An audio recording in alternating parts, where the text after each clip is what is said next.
Jesus now.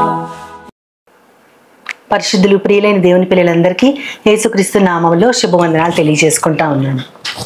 బైబిల్లో మనకి పరిశుద్ధమైనది ఏది అనేది మనం ఆలోచిస్తే తండ్రి అయిన దేవుని సన్నిధి పరిశుద్ధమైనది, కుమారుడైన యేసుక్రీస్తు రక్తము ఆయన ఈ లోకానికి రావడం కూడా పరిశుద్ధమైనది, ఆ తర్వాత ఆదరణకర్తగా మన హృదయాల్లో ఆయన ఉంచినటువంటి ఆ పరిశుద్ధమైన ఆత్మదేవుడు కూడా పరిశుద్ధమైన వాడే. ఇవన్నీ కాకుండా దూతలు నిత్యము పగలు రాత్రి కూడా మానకుండా పరిశుద్ధుడు పరిశుద్ధుడు పరిశుద్ధుడు అని వేవేల యుగాలు మాట్లాడుతూ పొగుడుతూనే ఉంటారు. ఇదంతా పరిశుద్ధతే. కానీ బైబిల్లో అతి పరిశుద్ధమైనది అని 2 సార్లు ప్రస్తావించబడింది.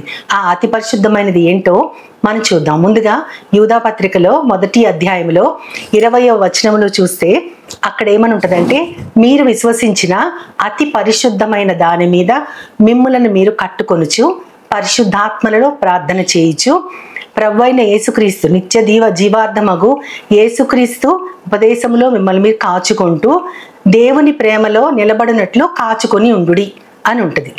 ఈ 4 కూడా అక్కడ మనకి అతి పరిశుద్ధమైన దాని మీద కట్టుకోవడం, పరిశుద్ధాత్మలో ప్రార్థన చేయటం, యేసుక్రీస్తు కనికరం కోసం ఎదురు చూడటం, దేవుని ప్రేమలో నిలబడి కాచుకొని ఉంటాం. ఇవన్నీ ఆఖరి 3 జరగాలంటే ముందు మొదటిది జరగాలి. అదేంటంటే అతి పరిశుద్ధమైన దాని మీద మనల్ని మనం కట్టుకోవడం. మరి అతి పరిశుద్ధమైనది ఏంటి అని దీనికోసం నేను బైబిల్ అంతా ఇంచుమించుగా తిరిగేస్తే నాకు ఒకే ఒక్కటి కనపడింది. దానికోసం చాలా కాలం నేను ప్రార్థన చేస్తూ అదేనా కాదా అని కనిపెడుతూ దాని గురించి విపరీతమైన స్టడీ చేసిన తర్వాత అదే అని దేవుడు నా ఆత్మలో సమాధానం చెప్పిన తర్వాత మీ ముందుకు వచ్చి దీన్ని నేను షేర్ చేసుకుంటున్నాను. అదేంటంటే నిర్గమకాండంలో 30వ అధ్యాయంలో 10వ వచనంలో అక్కడ ఒక ధూప వేదిక గురించి చెప్పబడింది. అక్కడ ఆ టాబర్నికల్ అంటే ప్రత్యక్షపు గుడారంలో ఉన్న ధూప వేదిక గురించి ఎంతో స్పష్టంగా రాస్తారు. అక్కడ ఏమని ఉంటుందంటే యాజకుడు ప్రతిరోజు ఉదయము సాయంకాలం కూడా ధూపం వెయ్యాలి అని ఉంటుంది. ఆ తర్వాత సంవత్సరానికి ఒకసారి ఒక ఏదైతే జంతువుని బలిస్తారో ఆ జంతు రక్తంతో పరిశుద్ధపరచాలి ఆ ప్రదేశాన్ని అని ఉంటుంది. అయితే ఈ రెండింటిని ఆలోచించినప్పుడు అక్కడ ఆ ధూపవేదిక దైవ కుమారుడైన యేసుక్రీస్తు యొక్క మానవ నైజానికి అది సూచనగా ఉంది.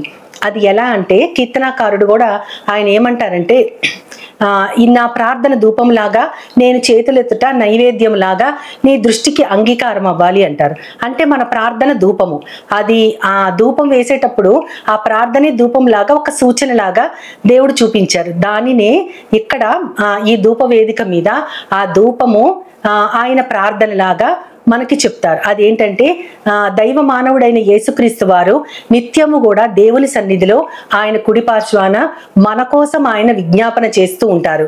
ఉదయము సాయంకాలము కూడా ధూపం వేయడం అంటే నిత్యము మానకుండా మన కోసం విజ్ఞాపన చేసే దేవుడు.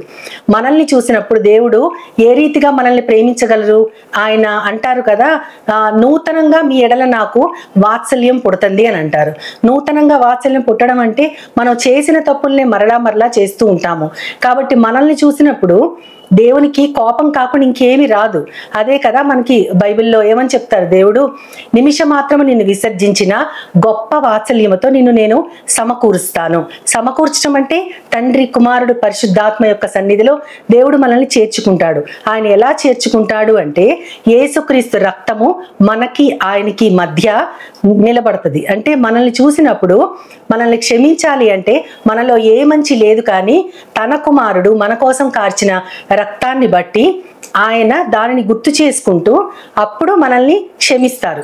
ఇదే అతి పరిశుద్ధమైనదని ఆ నిర్గమకాండం 30:10 రాయబడి ఉంటుంది. అంటే యేసుక్రీస్తు వారు తండ్రి అయిన దేవుడు పరిశుద్ధుడే, పరిశుద్ధమైన ఆత్మదేవుడు పరిశుద్ధుడే. కానీ అతి పరిశుద్ధమైనది ఏంటంటే ఆయన మానవాకారంలో మన కోసం వచ్చి శిలువ రక్తాన్ని కార్చటం, ఆ తర్వాత అదే దేవుని సన్నిధిలో ఆయన కుడి పార్శ్వాన నుండి మన కోసం నిత్యము విజ్ఞాపన చేయటం. ఇదే అతి పరిశుద్ధమైనది. ఈ అతి పరిశుద్ధమైన యేసుక్రీస్తు వారి చర్యను మనం నిత్యము దాని మీద మనల్ని మనం కట్టుకుంటూ పరిశుద్ధాత్మలో ప్రార్థన చేస్తూ యేసుక్రీస్తు కనికరము కోసం ఎదురు చూస్తూ దేవుని ప్రేమలో నిలుచుని కాచుకొని ఉండమని దేవుడు చెప్తా ఉన్నారు. అతి పరిశుద్ధమైన దాని మీద మనల్ని మనం కట్టుకుంటూ మన జీవితాంతము కూడా దేవుని ప్రేమలో నిలబడినట్లు మనందరము కూడా దేవుని సన్నిధిలో నిందారహితులుగా ఉండాలని మనస్ఫూర్తిగా నేను కోరుకుంటున్నాను. అతి పరిశుద్ధుడా స్తుతి నైవేద్యము నీకే అర్పించి కీర్తింతును. అతి పరిశుద్ధుడా స్తుతి నైవేద్యము నీకే అర్పించి కీర్తింతును. నీవు నా పక్షమై నన్ను దీవించగా, నీవు నా తోడువై నన్ను నడిపించగా, జీవితును నీ కోసమే ఆశ్రయమైన నా యేసయ్యా. అతి పరిశుద్ధుడా స్తుతి నైవేద్యము నీకే అర్పించి కీర్తింతును.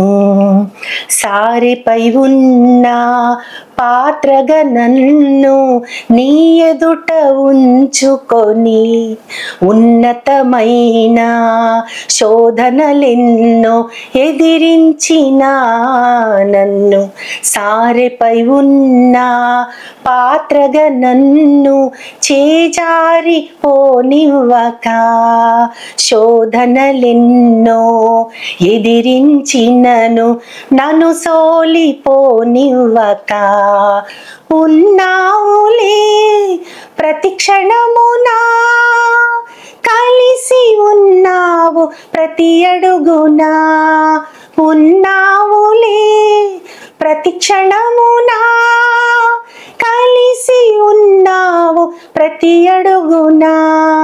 నీవేగా యేసయ్యా నా ఊపిరి, నీవేగా యేసయ్యా నా కాపరి, నీవేగా యేసయ్యా నా ఊపిరి, నీవేగా యేసయ్యా నా కాపరి. అతి పరిశుద్ధుడా స్తుతి నైవేద్యము నీకే అర్పించి కీర్తింతును. నీవు నా పక్షమై నన్ను దీవించగా, నీవు నా తోడువై నన్ను నడిపించగా, జీవితును నీ కోసమే ఆశ్రయమైన నా యేసయ్యా. అటువంటి అతి పరిశుద్ధమైన దాని మీద మనల్ని మనం కట్టుకోవడానికి దేవుని సహాయం వేడుకుంటూ చిన్న ప్రార్థన చేద్దాం. మహోన్నతుడా, మహాపరిశుద్ధమైన తండ్రి, నాయన ఇవాళ మళ్ళీ ఒకసారి అతి పరిశుద్ధమైనది ఏంటో అది నీ కుమారుడి రక్తము, ఆయన మా కోసం నిత్యము మానకుండా చేసే విజ్ఞాపన, దాని మీద మమ్మల్ని మేము కట్టుకుంటూ పరిశుద్ధాత్మలో ప్రార్థన చేయమని, యేసుక్రీస్తు కనికరమ కొరకు వేచి చూడమని, దేవుని ప్రేమలో పడిపోకుండా నిలుచుని కాచుకుని ఉండినట్లు మమ్మల్ని అందరినీ కూడా నీ చేతులకు అప్పగించుకుంటూ నీ ప్రియ కుమారుడు నా ప్రియ ప్రభు అయిన యేసుక్రీస్తు వారి ద్వారా కోరి ప్రార్థిస్తున్నాను పరమ తండ్రి. ఆమేన్, ఆమేన్, ఆమేన్. Jesus now is all.